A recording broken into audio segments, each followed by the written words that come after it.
Shalom, perkenalkan nama saya Angel Gurial Majin.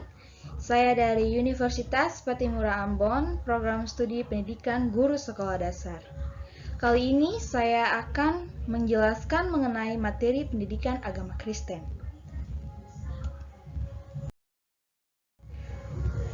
Yang pertama, perspektif Kristiani mengenai hakikat dan tanggung jawab manusia.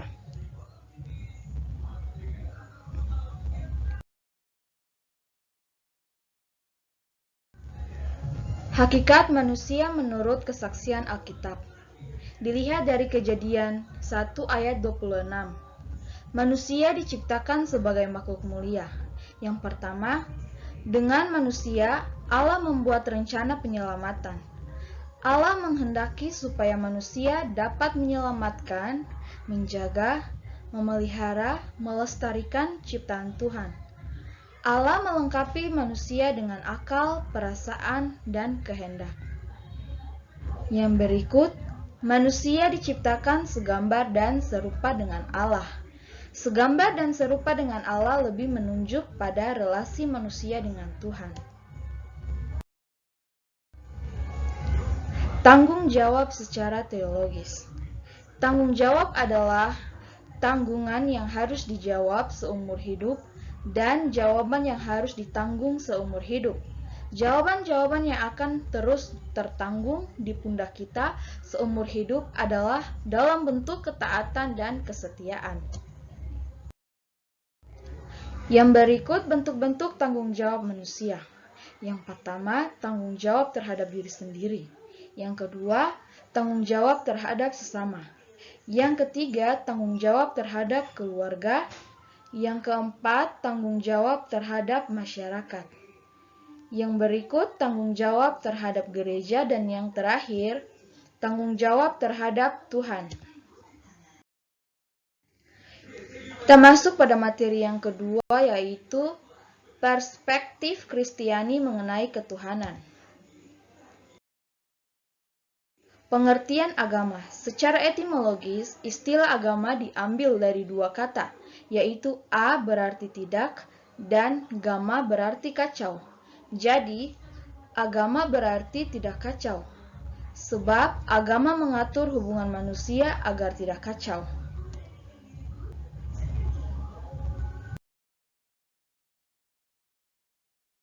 Yang berikut, perspektif Kristiani mengenai moral. Di sini kita lihat pengertian moral. Manusia sering menyamakan istilah etika dan moral.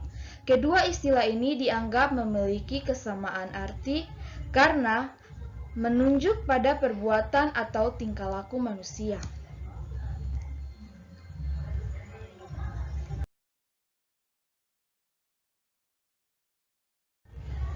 Kali ini kita akan melihat bagaimana hubungan moral dengan Alkitab. Yang pertama, moral Kristen adalah moral yang bersumber dari Alkitab. Yang kedua, moral Kristen adalah moral perilaku yang harus bersesuaian dengan firman Allah.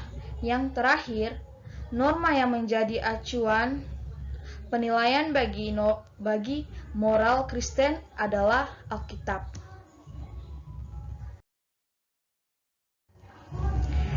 Kita masuk pada materi yang berikut mengenai iman Kristen dan iptek. Kali ini kita akan membahas tentang hubungan iman Kristen dengan ilmu pengetahuan. Yang pertama, dominasi iman atau agama terhadap ilmu pengetahuan. Yang berikut, dominasi ilmu atas iman. Kita lihat pandangan iman Kristen terhadap iptek. Iman Kristen memandang iptek sebagai alat atau kelengkapan dari anugerah Allah. Melaluinya, manusia dapat mewujudkan panggilan untuk mengembangkan kehidupan yang manusiawi.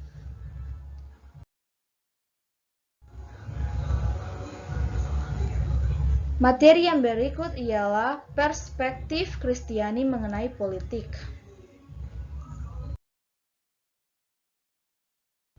Kini kita akan melihat berbagai pengertian politik. Yang pertama, secara etimologis.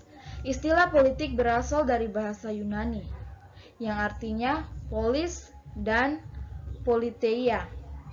Kemudian, menurut Meriam Budiarjo, politik adalah berbagai macam kegiatan yang terjadi di suatu negara.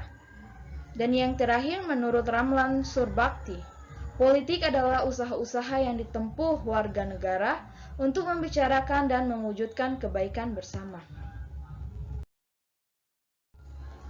Nilai yang perlu diacu umat Kristen dalam melaksanakan tanggung jawab di bidang politik. Yang pertama, kasih. Yang kedua, keadilan. Yang ketiga, kebenaran. Yang keempat, kejujuran. Dan yang terakhir, kebebasan. Tanggung jawab umat Kristen yaitu ada dua. Yang pertama, berupaya untuk mendatangkan Shalom Allah. Yang kedua, umat Kristen terpanggil untuk mengembangkan tanggung jawab dalam kehidupan politik. Kita masuk pada materi yang berikut mengenai perspektif Kristiani mengenai hukum. Hukum adalah perlindungan kepentingan manusia yang berbentuk kaidah atau norma.